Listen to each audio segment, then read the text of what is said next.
No My name worries. is John Blake. I want to welcome everybody to this Not Just Another TBI Talk webinar. I'll let the panelists introduce themselves in just a couple of seconds, but there's a few housekeeping items I want to go through. Uh, First of all, Gemini is committed to being a resource for the attorneys throughout the state of California, which is why we end up putting on these webinars. This does qualify for 1 hour of MCLE credit. You do have to stay on the webinar for the full hour in order to get the credit. So please keep that in mind. You can find past webinars as well as a bunch of interviews and podcasts on our YouTube channel, with Gemini YouTube channel. You can find it there. Also, there is a Q&A button on the bottom of your screen. So we will try to answer questions as we go along, given time, and that's where you end up putting them in. And like I said, if we can have time for the questions, we'll try to hit them. If they're in line with what we're talking about at the time, I may bring them up during. Otherwise, we'll try to hit them at the end.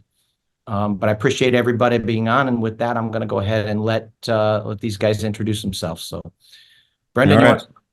I'm gonna actually start because All I right, go actually ahead. want to talk a little bit about Brendan and Ben before we get started. And John, thanks for taking the time to put this together for us.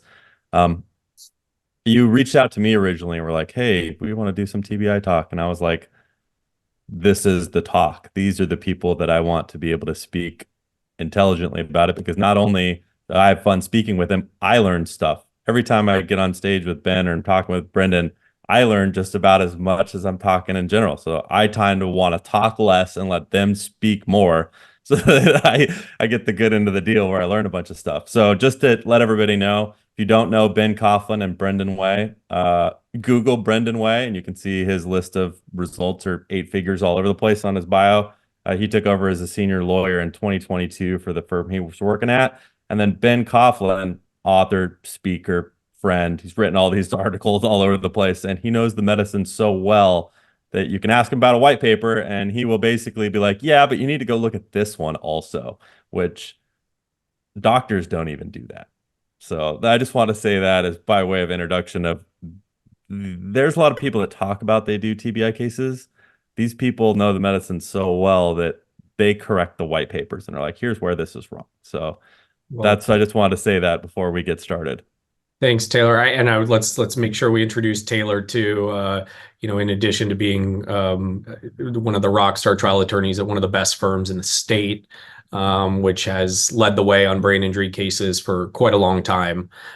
Taylor is also just one of the best humans you're going to meet, and someone that I know Brendan and I were chatting with Taylor yesterday about this, but one of the coolest things about the three of us is that we pick up the phone and call each other for advice all the time. And Taylor is one of the best, not only in terms of his knowledge, but in terms of willingness to help out. And so, Taylor, in addition to the crazy results he's getting on TBI trials, is also just a wealth of knowledge on how to, through litigation, even pre-filing, where to go, medical resources. So, Brendan, Taylor said nice stuff about us. I'm sure you want to add something here about Taylor, but I think from my perspective, at least, for the last decade, working with Taylor in a very different part of the state, Taylor's just the best, and I just appreciate our friendship, Taylor, and what you do for the TBI industry. You're making me blush over here. And I'm just going to add to it, although,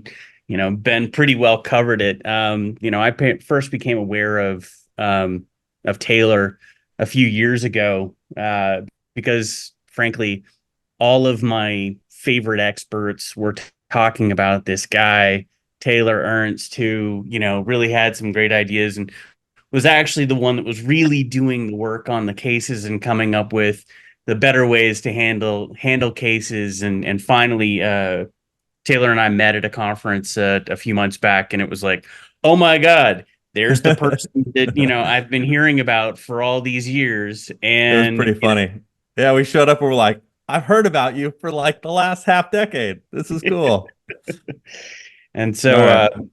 yeah, it's been fun getting to know the actual person as opposed to just the reputation. So yeah.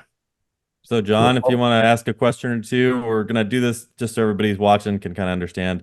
We're basically going to do this where John asks a couple of questions and then me, Ben, and Brendan talk about a little bit of how we deal with it and what we think, because I'm sure we're all going to learn from each other too. It's going to be fun. So, John, There you take it go. away. Well, thank you. So with that, I'll get right into it. And so the first question, I think we're going to have Brendan start. So how is mild traumatic brain injury clinically diagnosed, and why is objective evidence not required? So this kind of touches on like one of the key defenses that you're going to end up finding in a mild traumatic brain injury case. Overwhelmingly, the defense is going to end up hiring a neuropsychologist or a neurologist, sometimes a neurosurgeon, and they're going to go and look at your client's medical records, and they're going to say, oh, well, the paramedics didn't document a loss of consciousness. He was ANO times 4. His Glasgow Coma Scale score was 15, excuse me. And they'll just say that there is no objective evidence that your client had ultimately suffered a mild traumatic brain injury. And of course, what that sort of denies at its core is that an MTBI is a clinical diagnosis. And for those of you that don't really know, a clinical diagnosis is basically the process of identifying a disease or condition or injury based on the signs and symptoms a patient is having in the patient's health history and physical examination. Ultimately, there is no requirement. If you look at any of the major standards bodies for, that are creating the diagnostic criterion for a mild traumatic brain injury, you'll see that objective signs like a strike to the head is not required.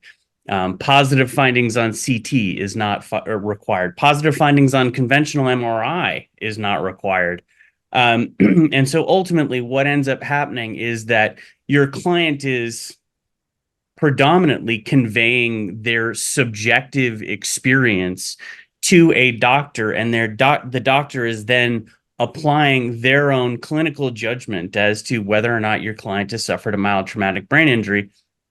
And at the core of it, that's all that the diagnosis requires. It's only in this, fake world of litigation that the need for objective evidence is actually required. It's great, certainly if you find, on an MRI, your client has got evidence of, focal lesions on T2 flare or susceptibility weighted imaging, and we can talk about those terms later, is great. But ultimately, at its core, if your client has certain clinical signs and symptoms, then they had a mild traumatic brain injury, and that's kind of the end of the discussion.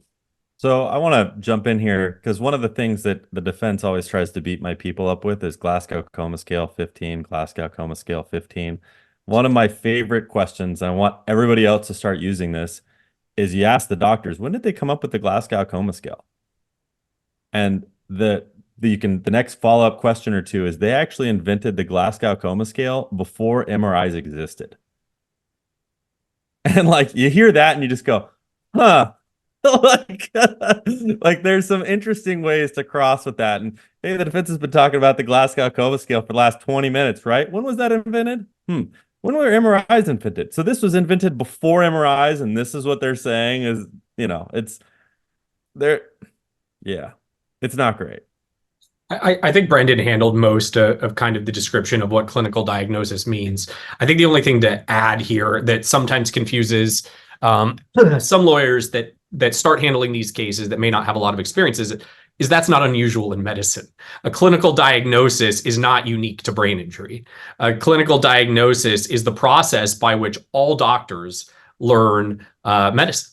And understanding that process comes through a combination of testing and descriptions and complaints by patients is the very basis of medicine itself. And just because we've developed a better understanding of the brain over the last 20 years, and I hope we have some time to discuss that, as that's one of my favorite topics, is kind of the expansion of medicine and neuroscience in the last 20 years, doesn't mean that it's changed in its very essence, which is that a doctor is listening to a patient, taking all the information in, and making the best judgment they can. And that's no different than any other type of diagnosis. So when we're dealing with cross and dealing with doctors and defense doctors and all this stuff, one of my favorite questions to follow up on this whole clinical diagnosis is the clinical diagnosis is by taking everything in and then you figure out what you think the most likely thing is. And one of the things the defense doctors magically do sometimes is they just won't consider a TBI. And there's a whole concept in medicine that if you haven't crossed on this or done a depot, you need to ask this. What's the differential diagnosis you considered for the plaintiff? And the differential diagnosis, every medical professional knows about it forever. It's a list in order of severity of what the possibilities are. And they're taught in med school, they're taught in rotation. They can't deny they know what differential diagnosis is. And you say, what were the differential diagnosis? And they make a list.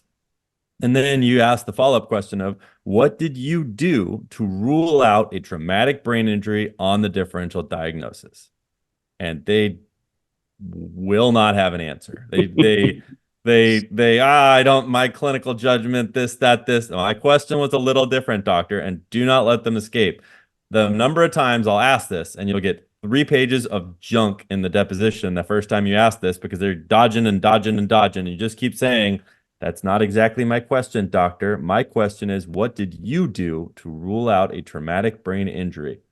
And then eventually they will say, I'm not sure I could 100% rule it out.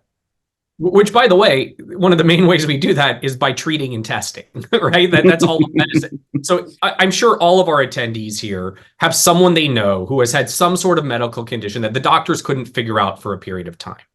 That is no different than what we're talking about here. But the way that we handle that in medicine, or I say that the medical field handles that, and that doctors are trained and is the correct way, is that the doctors come up with their best assessment and their best guess of what it could be by trying to eliminate other things. And then when we get to their best guess, one of the ways, if we're still unsure, is we start treating that condition.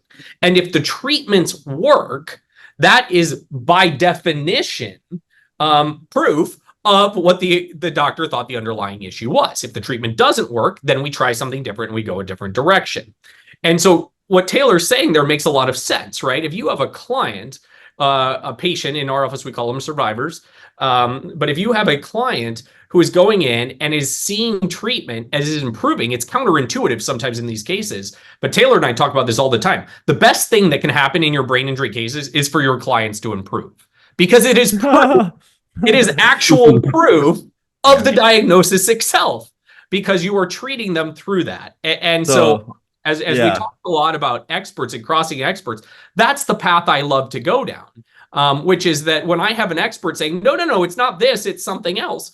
Well, doctor, why is, the cognitive therapy, the speech language therapy that my client's been receiving for the last 2 years showing improvement? And it's always a ridiculous response to that question. So give you an example of how far this goes. Go, Brendan. Oh, I was just going to say that, one of the other sort of fun places to go in terms of cross-examination of, the neurologist or the neuropsychologist who's gone and come up with some fluffy idea. Oh, it's not a brain injury, it's ADHD. It's not a brain injury, it's depression, it's anxiety, it's PTSD, or, insert item here. Overwhelmingly, for actually every last one of those conditions that I have just listed out, their entire diagnosis is based on the subjective reporting of your client. Okay? Another one, great one for neurologists. I love this one. So you treat migraine headaches, don't you, doctor? Yes, of course I do. And as one of the treatments that you use, Botox in the treatment of migraine headaches. Yes. So you mean to tell me that you inject botulism into someone's head based on their subjective reporting? And then you do the follow-up with ADHD and stimulants, and it's basically methamphetamine without the methyl group, and go on from there. And it's based entirely on the subjective reporting of your client or patient in that instance. And it's amazing how how often that ends up leading to settlement discussions after you've crossed Brendan, their. I've had jurors that come up after trials and that say that was the one reason that they didn't, exactly what you just said is the reason I didn't trust the defense expert, because Yeah. he's talking about how there's no objective evidence in this case. And when you asked him about whether he treats his patients that don't have objective evidence, and he said yes, how could I combine? I mean, it's a simple idea, right? But that's exactly right. The juxtaposition you can use in closing there is pretty fun. Ben or Yeah. Brendan, can you say that again? And just for everybody to know, I'm literally going to write that down and ask that like next week. Would you say that one more Brendan time? said it well. Go ahead, Brendan. Oh, what you mean the little cross examination? Yep, I'm gonna Oh. use this live next week, so no pressure. Everybody, Oh, great. There you go. Taylor starts a brain injury trial on Monday in San Luis Obispo. Taylor. Yep. So, usually I do this with the neurologist, as I said, Dr. McIntyre, just to use your current target. McIntyre, within your practice, do you treat individuals who suffer from migraine headache? I'm about 90% sure McIntyre does. Sir, and what objective tests do you use usually I say, and how do you treat migraine headaches? Well, first, there's the first line treatment with regard to, various medications. And then some people ultimately end up having, Botox injections. Okay, so you use Botox in your practice, or I'll prompt him with Botox. And of course, you will say yes. And then you just simply say, so you inject botulism into someone's head without objective evidence of the underlying condition? Yep. Do I have that right? Yeah. We shouldn't treat our clients. Yeah. Because you can't find objective evidence. Yeah. So the other guys- interesting thing, I want to talk about Ben's point about getting clients better. I think there's a big stigma in the plaintiff bar that like if the client gets better, boom, case over, like you're totally screwed. Give you an example of how far this goes. We ended up trying the case because the client got better, but we had a client that had a pretty traumatic, got hit in the face, and he went blind 90% in his left eye. A year and a half into the case, we're litigating, it's all fighting, whatever. We get him some treatment and get his eye almost all the way better. And the defense looks at us and is like, you guys are toast. Like, he doesn't have any lingering problems. And we're like, well, if your eye's bad for a year and a half and it isn't a functional problem, it's not a problem with the lens, and then all of a sudden you're able to treat it, it's one of the symptoms of the brain injury. And the jury just was like, and they went this whole, like, he's faking it, this is all a lie. And we, if he's faking it, why do you get better? Like, that doesn't make any sense. Right. Yeah.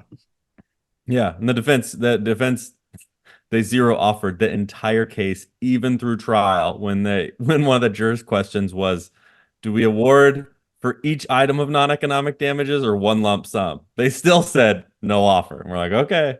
Wow. And what'd you hit for on that one, Taylor? It was mid seven figures, 565 first, but it was against the city, so that's pretty good. Yeah. So, But like, and the guy didn't have other symptoms. It was just cognitive issues.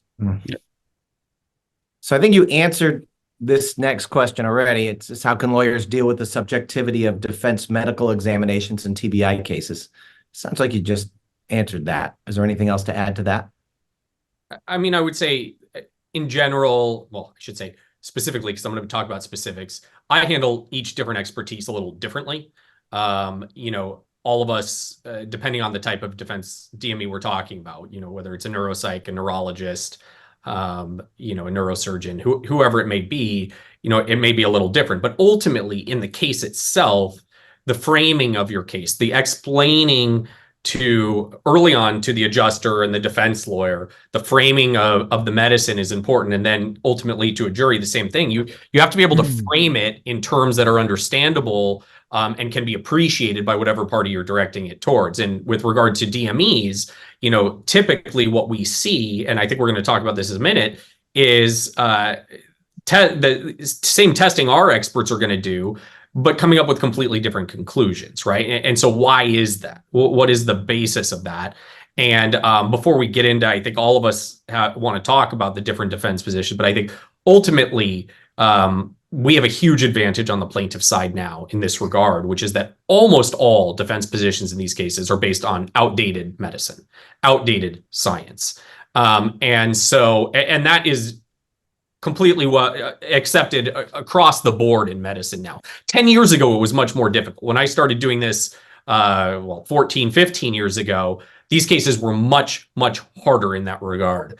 Now, the medicine is so much more well accepted across the medical spectrum that it's become a huge advantage for us. And the defense has not caught up. And what I mean by that is they're still using those same experts that rely on those outdated positions. And those outdated positions are just much easier to handle now. And that's why Taylor can go get, $6 million verdicts against cities, because it really does piss off jurors if it's handled correctly. Now, the first part of that, of course, though, is understanding the medicine yourself and being able to do that. And I'm sure we'll get into that a bit more, how to start doing that. But that's the one thing I'd say about handling defense medical exams is understanding what the specific field is, what outdated positions they're likely going to rely on before you ever set foot in there. Quite frankly, I don't give a flying F which expert my client's going to see, because I already know what those experts are going to say before I ever depose them. It's not. I've done. I don't know how many hundreds of neuropsych depositions and hundreds of neurologist depositions. They're all the same. You can break them down into 4 or 5 different things, and you know how to handle them. It's pretty easy nowadays. Yep. It's Ben has really put together, hey, here's the template, here's the formula for figuring out where they're going to go and figuring out how they're going to look stupid when they do it. Because he does know where they're going to go and figure out, hey, this is the plan. So if you got a DME coming up, it's worth talking to Ben and saying, hey, what's the schedule look like? Where are they going to do it? How are they going to do it? Because a lot of times your client's medical records give us a preview of where the defense is going to go. And you can look at the medical records and just know, oh, they're going to go with somatoform disorder, or they're going to go with prior anxiety and depression. And they're going to go there, and then you figure out a way when they go there that they're just going to look stupid because they didn't set it up correctly because you have more information than they do. Yeah, absolutely. And, and then of course, as you do more of the cases, you'll come to recognize with certain experts, they're always going to go to their favorite chestnut. And, it's always going to be, with certain, neuropsychologists, it's always going to be somatic symptom disorder and symptom exaggeration. The other one's going to always find a way to, get your client to fail a test of effort. There's variations on the theme. And, it's actually, I don't know, one of my favorite parts is, in talking to opposing counsel before the DME and saying, is this really necessary? I mean, we know where he's going to go. I'll tell you exactly what he's going to say. Please understand that it's not going to have any effect on settlement negotiations because I know that he's a sham.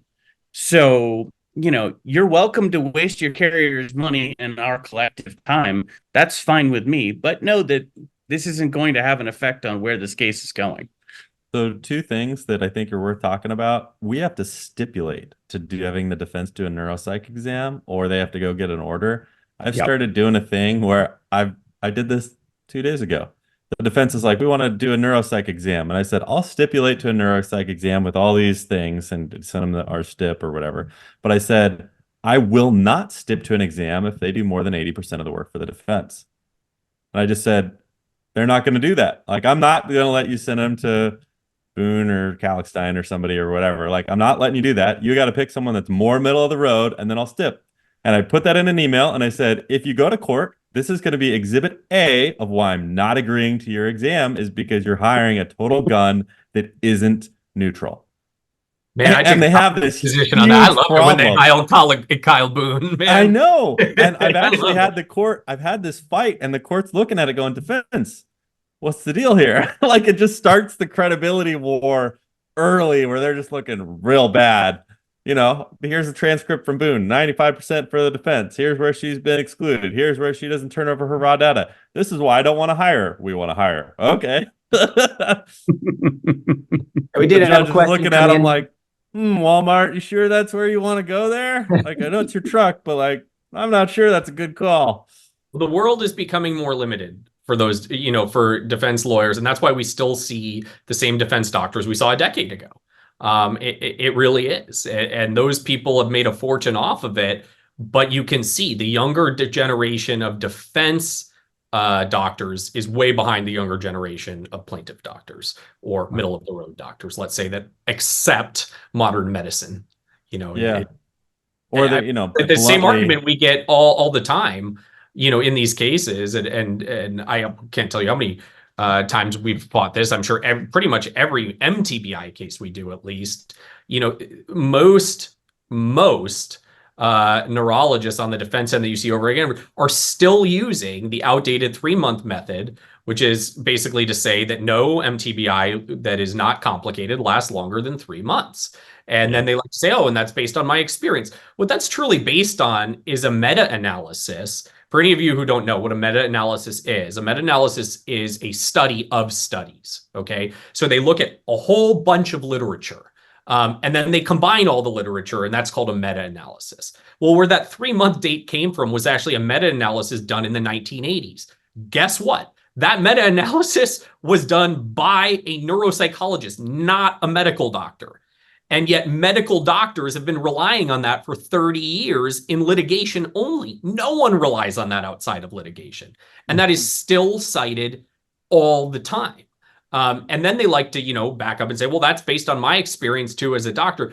But really, they're just pulling this out of a mid-'80s meta-analysis based on someone who wanted to prove that. And so they were able to search whatever they wanted and therefore do so. And so that's the kind of thing we're talking about. And that's why, I really do think, and I think that's also why we see so many lawyers trying to do these cases now, which I have a cautionary, lots of cautionary tales too, to make sure you're doing it the right way and understanding the medicine first. But I also think it's a great thing that more lawyers want to be doing brain injury cases, so long as they do them right. But that is because of the general acceptance of these injuries in the public domain. And that is largely because of the wars in Iraq and Afghanistan, the NFL, and the neuroscientific progression that's happened since that. And understanding that is vitally important. And I apologize to go so long, but I want to tell you a really cool quote. And if I think Brendan was in Hawaii when I spoke at that conference too. And I love telling this story. I was listening to a talk of a neuroscientist in London. And he was giving this talk to neuroscientists and medical doctors from all over the world. And he said, look, the truth is, and he was not exaggerating when he said this. And he said, the entirety of what we know about the human brain up until the year 2000 is X. From 2000 to 2010, our knowledge of the human brain expanded by 500%. From 2010 to 2015, that doubled. From 2015 to 2020, that doubled. Think about that for a second. There's no other part of the human body. There's no other area of science that's anything like that. And that really is because of modern technology and modern science, and finally, a desire to discover the brain further. And so that's a really phenomenal thing to keep in mind when you're doing these cases, that our knowledge of the brain has been very limited the entirety of human existence. I mean, it wasn't until just over 2,000 years ago that humans, in our 300,000 year history of humans, right, that humans even figured out thought comes from the brain. It was thought that it came from the heart until about 2,000 years. Think about that, right? I mean, I think it's a pretty phenomenal time we're living in terms of scientific and medical discovery on the brain. It's the bleeding edge that we get to be part of. I have one war story to share that'll help everybody who's listening. If you are going to go do a DME, you need to make sure you do an aggressive step to record every possible thing you can and send an observer of some kind. 2 war stories. One of the first times I was a baby lawyer, I went to the DME because I wanted to learn and I figured I'd go check it out and like see what they were doing to my client and do the whole thing. Except that when they did something I thought was not legit, I made myself a witness and I can't put myself on the witness stand. So don't do that. You don't stub your toe on that until you stub your toe on that and you go, ooh, whoops. Like I can ask the doctor about it, but I can't call myself. It wasn't great. Number two, when you send observers, do you need to send really knowledgeable observers? Because you can send a nurse that doesn't really do it very often, but they can't provide the same type of feedback you can as if you send someone really good. If you send someone really good and the neuropsychologist or neurologist or whoever's doing it does something they shouldn't do, and you get a report, here's how that goes. I had this happen to me 2 or 3 years ago. I called up the defense lawyer. Defense lawyer, hello. Hey, did you know that your neuropsychologist in the DME was prompting in a way that is never done on any set of batteries? He was feeding them answers on this, this, and this. And I said, you don't have to acknowledge it, but call your expert and call me back, and you better deny it, or I'm going to be filing motions. And he called back and he said, we should schedule a mediation. Like that was it. Because he knows I know that his expert's out over his skis. And it was an expert that's well talked about and it's well used and is still used and it's a whole issue. But like it's funny things like that that sometimes will create this whole crux where the defense goes, I'm out. I don't want to play anymore. Yeah, so it sounds like you guys have a lot of things that you know what's going to happen. You know what direction it's going to go based on the medical records, all the rest of that. What unexpected issues might arise in moderate or severe TBI cases, and what strategies can lawyers employ? Oh, I got a story. So one of the things that happens more often than anything in the more moderate, severe TBI cases, one of the big fights is how much care they're going to need, how much agreed care they're going to need. And the fight is whether or not they need to be qualified as a nurse to do the care or if they can just have a warm body doing the things. And so the fight really comes down to if it's about feeding tubes or the standards needed for a nurse to be there all the time, because the nurse is significantly more expensive than the person that they just have a warm body making sure they don't burn the house down. So when that happens, you need to start setting up and looking for the truth of the matter of where it really is going to be a nurse or trained medical professional that's going to be needing to provide the services, or it'll be dangerous. Number two, in the depots that you're going to be doing of the plaintiff, if they can still communicate, or the wife or the caretaker, whoever it is, you absolutely need to make sure that you have some backup talking about it, because what happens at trial is they stand up and they say, well, the wife has been caring for them the whole time. And there's enormous amounts of medical literature that'll listen about caretaker syndrome, that the wife, if they're taking care of them, ruins their ability to have a relationship. And you need to get that out, because otherwise the jury's like, well, they've been doing okay taking care of them the whole time. Why are they going to pay money to have a stranger come in their house? And so it's a big fight. You need to be watching out for that from the get-go. Brendan, you want to go next on this one?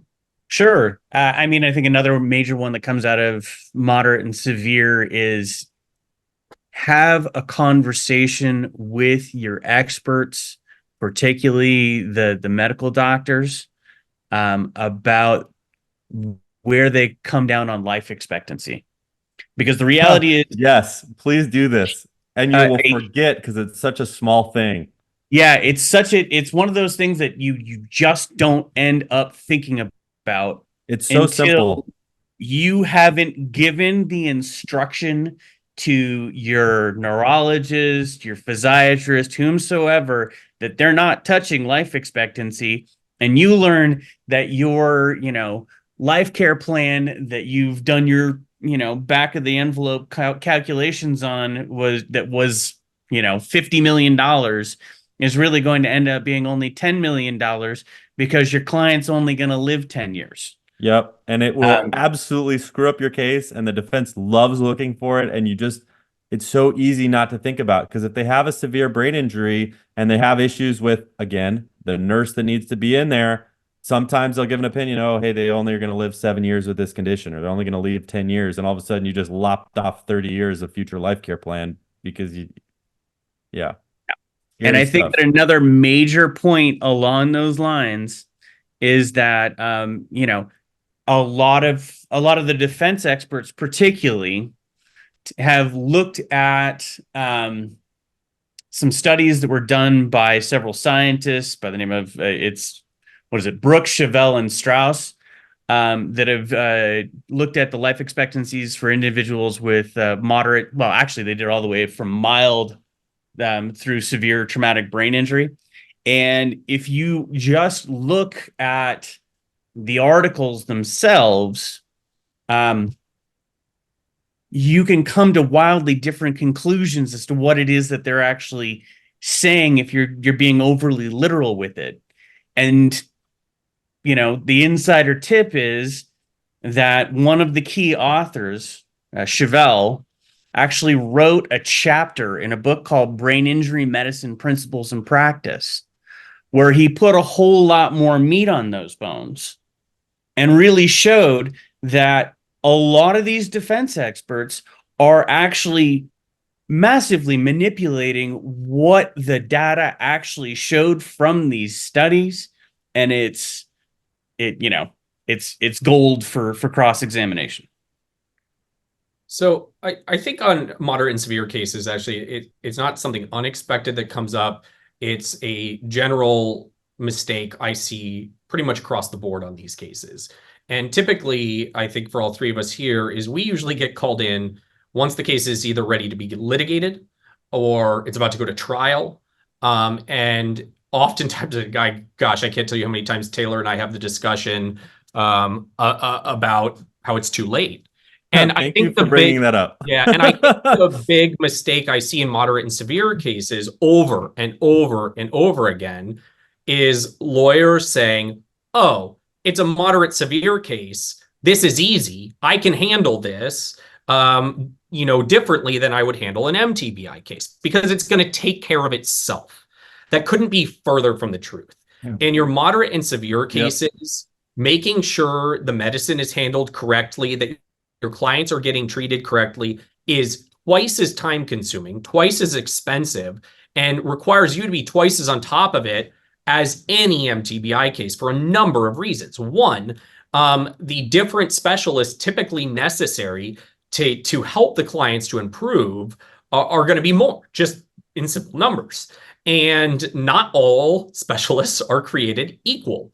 And so just relying on whatever network they're in, and not getting your experts on board early and working up the cases like you would if it was a hard-fought TBI case, I think is the biggest mistake. And what I see over and over again is I think moderate and severe cases are actually far more undervalued for settlement by plaintiffs' attorneys than MTBI cases are. MTBI cases have inherent risks, but so do moderate and severe cases. And I think the biggest risk, quite frankly, is plaintiffs' lawyers who think they're easier. They're not. They are not, and they shouldn't be. And so understanding the medicine, the diagnosis, helping your clients to improve, I think truly is more important in moderate and severe cases than it is your MTBI case. So I got a war story about that. I got a moderate, maybe even a severe TBI case. The guy was hit head on by a semi truck. I think his paid past meds are 1.5, 1.6, like off the charts. Everyone immediately looks at it and goes, giant case. 2 weeks ago, I got to be careful because it's in litigation, but let's just say hypothetically, the client has all these doctor's appointments to go to, and all of a sudden cancels all of them. And the client control of trying to figure out what's going on for all the things is so much more difficult because the client will do these things because they've got injuries where check himself out of hospital stuff he's supposed to be in for his safety. He will cancel appointments. He'll do this and that. And like we, on our more significant cases, here's a nugget I don't share very often, so I'm going to share it with this panel. We actually hire people to manage their care and pay them, not on a lien, on a cash basis. They're yearly employee, and we're paying them to manage all their appointments. And so they're calling him. They drive up, pick them up. They drive them to the appointment. They make them sign the stuff. They drive them home. They are so full time because as a law office, if you end up dealing with it yourself, we had a client. Which, by the way, You want to Taylor, talk before about? you go on with that, I think one of the other massive benefit of doing exactly what you just said is the families love you for it, because caretaker respite is a huge issue in brain injury. The people that usually are caring for these people, that 2-hour break where your person takes them to appointment is massive for the family. And it really creates a trust in you as their lawyer by providing that. And the other thing is, a lot of times the family on the really severe ones evaporates. And if you don't have a system set up, your law firm is in for a world of hurt or neglect. And so, like, give you a war story of like how bad it is. We've had clients with severe TBI that can't really live on their own. They get evicted from their house because they can't take care of their stuff. And the landlord basically is like, we're not doing it anymore. I don't care what you're paying, like, you're out. They're out, they're homeless. You're trying to get them in a hotel. They're leaving the hotel, they're wandering off. They have issues with bowel and bladder stuff. And so I probably 4 years ago, before we had some of these people involved in our firm, we had an issue where we had lawyers going over to the like check-in inn where he'd peed and pooped on the floor because he has issues with bowel stuff. And the lawyers are standing there really like, what do we do? And like, what do you do? Like, it's the biggest mess ever if you don't have it set up correctly. And no one talks about it. No one thinks about it because people think, oh, severe TBI case, this is great, we're going to do it. And they don't provide the societal support structure that you're going to need to make sure you get to where you need to go. And I think also the other major benefit is that, a lot of these people that serve as medical case managers, come out of the comp world, come out of the rehab world, so on and so forth. And what I've also found to be an enormous benefit is these people are fabulous problem solvers, and they can, They've seen the shit. they've seen literally. And so, they're the ones that can figure out how to, get certain therapies to be actually covered by, Medi-Cal or what have you. They can get them into appropriate treatment facilities. I mean, I had one case where it was a severe traumatic brain injury. The kid had a diffuse axonal injury. He was in a bad way, but he was about to be kicked out of his care facility because his mom had allowed his Medi-Cal coverage to lapse. And so he wasn't able to get, because the care facility wasn't able to get meds for him. They weren't able to, and it was like dental stuff as well, a variety of things. And my medical case manager, with a little bit of my help, we ended up getting together with the folks at what was it, Healthy SF, which is the overlay for Medi-Cal in San Francisco, and getting all of that reinstated so that my client can, once more get his medications. Yeah. They're incredibly useful people to involve in your cases. The other thing that you end up doing is, we have clients that we represented a decade ago that were the rest of their social support network evaporates. And so we represented a kid who got hit by a car and took part of his skull off and put it in his stomach and put it back on, and all kinds of problems. But he was 17, 18 when it happened. And in the last 5 years, he's gotten arrested 3 times, had a roommate that moved in with drugs, had another roommate that moved in with drugs, lost his job 2 or 3 times.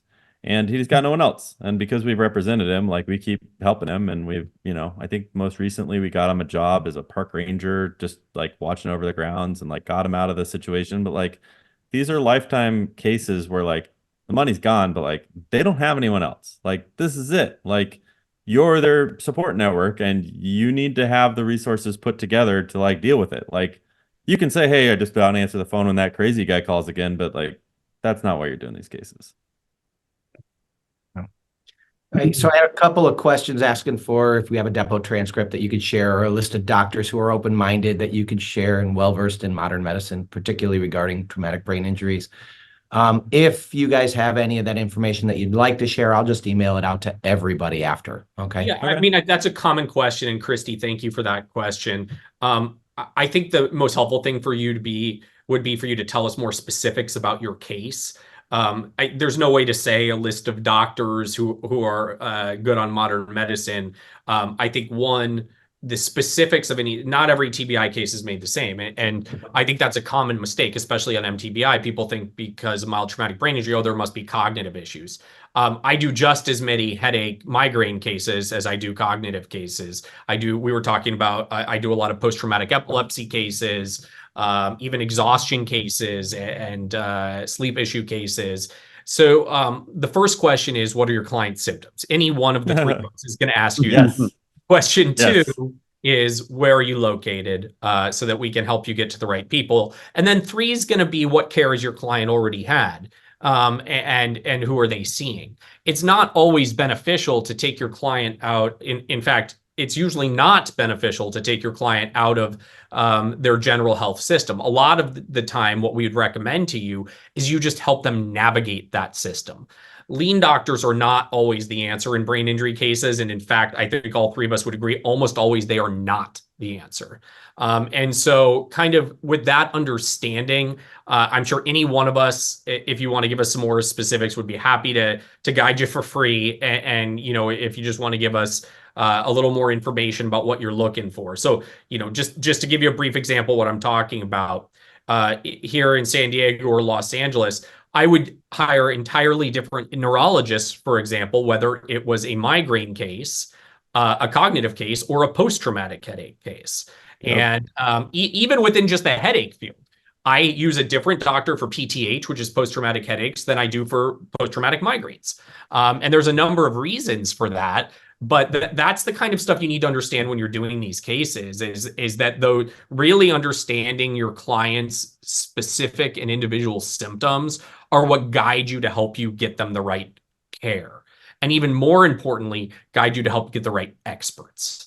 So we're going to run out of time real quick. So I want to say two things real quick, John, and we'll. All right, go ahead. All right, just one thing. Yeah, I start trial on Monday. If you guys have questions, please reach out to Ben or Brendan, because I am not going to be the person that is going to answer your questions from this seminar. Don't reach out to me. Reach out to them, because they can help you with the specific experts and questions. You need to know the symptoms, because relating your symptoms to the defense insurance adjuster costs people millions of dollars if they do it poorly. Do not call it, here's a mild traumatic brain injury. Call it a brain injury with the following symptomatology that correlates wherewith the brain injury was, and then list all the stuff. Right. All right, John. Sorry. I just had to say that. All good. So I will have all three of these folks' contact information in a follow-up email as well, so you can reach out to them directly. Except for don't reach out Monday to Taylor. Yeah, don't. All right. So how can lawyers effectively argue for the cost of care in a TBI case? All right, I'll say some super. And literally, secret. we have about 7 minutes left in this. I'll say some super secret barbecue sauce. I'm literally going to be using this in the next trial in a week. I like to talk about life care plans as tiers, and I like to compare the defense life care plan as, I don't usually want to say it, I usually cross on this, but I try and get the defense life care plan to look like the prison life care plan. Like, this is what you get paid for in prison. Like, this is the absolute bare minimum.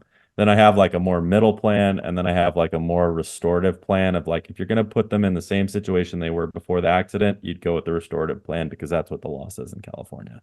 And you kind of tier it out, and I talk about it as ladders, and I use all these metaphors, but from the highest level, that tends to be how I do it. Number two, do not get screwed up on giant life care plans. I have a $1.6 million life care plan on the case I start on Monday. I think I'm not going to use it at all. Why would I do that? Because it's not strong enough. One of the trials that we talked about earlier where we hit the city, we had the defense neuropsychologist agree that if our client's symptoms were as bad as the testing showed, they'd need 24-hour care. Those are monster numbers. But He still lived at home, he still drove, and he still worked. And if I stand up and say, hey, you need $7 million to go to facility, I look like a jackass. Like, I'm not doing that. And so we ended up not claiming it. And the defense about fell out of their chair. But like, that was the strongest credibility argument. It's the reason we don't like lean doctors. If we can, same thing. Not that we have a strong opinion. Yeah, Yeah, just not at all. I think for me, it's just you got to earn it. You can't. And I think Taylor's example of a life care plan that's too large that you go in and ask for that you haven't approved is an example of that.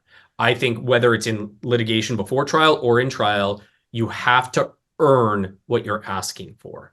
And I've seen it done wrong so many times on cases I get brought. And it sounds something like this. Someone comes to me with a case and they say, hey, we couldn't get this case done pre-filing, or we couldn't get it done. When we have experts coming up, I sent them this $6 million life care plan, but defense isn't offering anything. My question is always going to be the same. Well, how have you earned that life care plan? How have you learned every single item in that life care plan? And why do you think the defense adjuster is not buying it, or in trial? Why should a jury buy this? And you need to demonstrate that not just through medicine, but a jury is going to be much more attached to how that person's life looks. If you're asking for big things like 24-hour care or rehoming, even lifetime medication, and your client's not taking medication, or people around them don't see the issues, or they're working and you're asking for special accommodations, but they're not having any issue.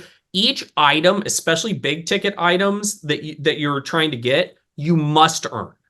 And you must prove that someone should give that to you. I would also say this is slightly different.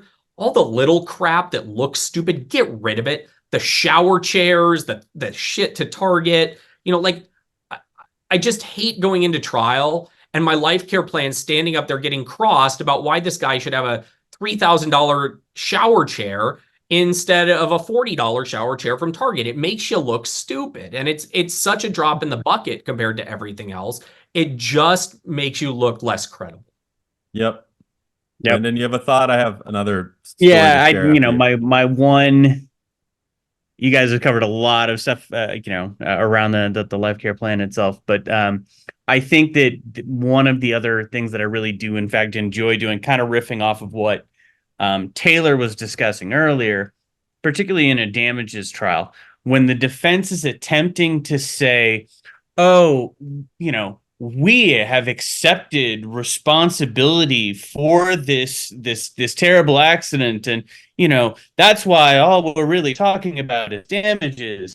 And then you can, there's wonderful cross and counter arguments, certainly in closing, where you can say, well, are they really accepting the full responsibility for it, or are they really just trying to give this prison level life care plan to you, in the hopes that you're going to buy off on their less than full acceptance of the consequences of their negligence? 1,000,000%. So the two thoughts I have is, I like to take my life care plan and I do this thought experiment. I want everybody on here, think of a plaintiff lawyer that is your least favorite person, someone that is just, you're not your favorite, or you don't think they're great or whatever. If they stood up and asked for that life care plan for your plaintiff rather than you, would you want to give it to them? And if the answer is no, you should not have it in your life care plan. Really simple, solves lots of problems. You just look through and go, do I need this? Do I need a $3,000 shower chair for this lawyer I don't like? Absolutely not. Get rid of it. Yeah, because no, you don't want to go there. I've seen a fight in trial over name brand Advil versus generic ibuprofen. And it was the stupidest 10 minutes ever. And, why is my life care planner up there defending this? It just looks ridiculous. It's so stupid. The other thing I would share is, when it comes to dealing with your life care, dealing with your numbers, dealing with your stuff, make sure you really want to put it on there. Because when you start talking about life care plans, it's 2 or 3 hours of absolute fighting over, I don't know. We've waived future medicals. I had a cancer case, we waived future medicals, and it was, you know, millions of dollars, and we waived it. You can do it. You just have to be smart about, like, is it worth fighting over? It's a Oh, long one last discussion. Yeah, one last thing is talk about life care plans in the prison, whatever, the other ones you do or whatever. Talk about them in the context of there's a huge percentage of the population that have traumatic brain injuries that end up homeless. You don't want to cross the line, but you want to be talking about, you want to have it set up somewhere in the trial that if they don't get the care they need and their social safety network evaporates, what's going to happen to them? Yeah. Because we have clients that end up homeless. There wasn't a big enough policy to get them more money, and we have to deal with it still. It's not great. So I have a question from Cindy Castro. I'll try to get that to you guys after this because we don't have time to deal with it now, and see if you can help her out. But anything to close with? Any final thoughts? Because we're right at time, but I thought I'd give you guys a shot for any final thoughts you had. No, I think any of us would probably say the same thing. If you're a younger lawyer or less experienced in brain injury cases, you're doing the right thing by coming to things like this. Do these cases right. Don't go out of your way to find the newest technology necessary. Build these cases correctly. And it goes back to that first question you asked about clinical diagnosis. Clinical diagnosis comes with sharing the picture with the doctor. It's the same thing you're going to be doing with the adjuster, the defense lawyer, and the jury. Take your time to understand your client. Take your time to understand their specific symptoms, and take your time to understand brain injury medicine in general. If you don't, you are going to have problems in your cases. You cannot spend the same amount of time on a brain injury case, nor can you expect to, as you do on orthopedic cases. I would say on your typical admitted liability brain injury case, you should be spending at least 5 to 10x the time you are on an orthopedic case. That's right. Yep, It's the reason that if you do a lot of these TBI cases, Ben and Brendan, you don't have very many of them because they take too much time. There's too many issues with the client. They don't go to their appointments. They have issues all over the place. They need your help, and you're their last line of defense. If you don't take care of this for them, I've had cases I've lost at trial that I still think about them probably daily. It's something that you got to be okay with, and you got to know that you left it all on the field, because if I knew there was more I could have done, it would be hard. Yep. And I guess my last thought along the lines of what you guys have been saying is reach out for help. We are here to help. I hate seeing the same mistakes being made over and over and over again by people that don't really understand what they're doing. And the reality is, this is somewhat selfish. It makes it harder for us. Yeah. If you guys, if folks are doing it wrong, you make it harder for us because we have to overcome the mistakes that other people make. So, in all seriousness, pick up the phone, email us. We're all more than happy to chat your ear off with regard to your case. Yep. To help make sure that you're headed in the right direction. John, give the contact information out for all three of us, but go to Brendan or Ben. I'm AWOL for the next couple of weeks, and pick up the phone, call us, ask. We give away so much free advice because, frankly, we want to see you guys go do it for twofold. What Brendan was saying is, A, if you bring the case to us and we want to try it and there's issues, we sometimes have to say no. But B, don't settle these cases cheaply because you think a big good TBI settlement's one thing when it should be significantly more than that. Like, I've had consults I don't take fees on where the lawyer who is going to refer the case, I'm like, you don't need me, quadruples the value of their case in 3 months. Yep. And I didn't even come in. Just, hey, go do this. John, thank you for having us too, by the way. It was fun. Well, I wanted to thank all you. I know you guys are extremely busy running your practices, and especially Taylor with a case coming up freaking Monday. So I want to thank all of you guys for your time. I think it was some great information that we shared here. I will do all the follow-ups with all the attendees, and you will also be able to find this on our YouTube channel in about a week and a half, so you can refer to it further. So thank you, everybody, for coming. Thank you guys for your time. Thanks, everybody.